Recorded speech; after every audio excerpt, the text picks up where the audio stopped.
இன்னைக்கு எத்தனை காலேஜ் பசங்க எப்படிலாம் சாகுது. பெற்றவங்க எவ்வளோ படிக்க வச்சு, எவ்வளோ கஷ்டப்பட்டு, எவ்வளோ பணம் செலவு பண்ணி படிக்க வச்சா சாதாரணமாக ஒரு நிமிஷத்தில் செத்து போதுங்க. இதெல்லாம் எதுக்காக?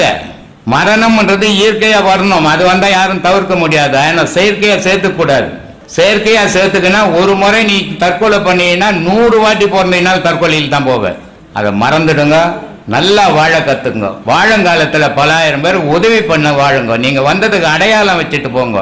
எதுவும் ஆடு மாடு வந்து வாழ்ந்துட்டு செத்து போற மாதிரி இருக்கக்கூடாது. அதுவும் தான் ஒரு உயிர், அதுவும் பிறக்குது, அதுவும் வாழுது, அதுவும் செத்து போகுது.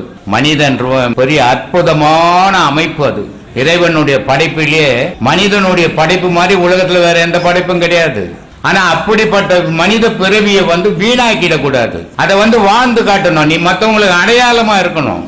மனிதனா வாழுங்க, தைரியத்தோட வாழுங்க, தெளிவோட வாழுங்க, அமைதியோட வாழுங்க, அடுத்தவங்களுக்கு உதவி செய்து வாழுங்க. அதுதான் மனித வாழ்வு.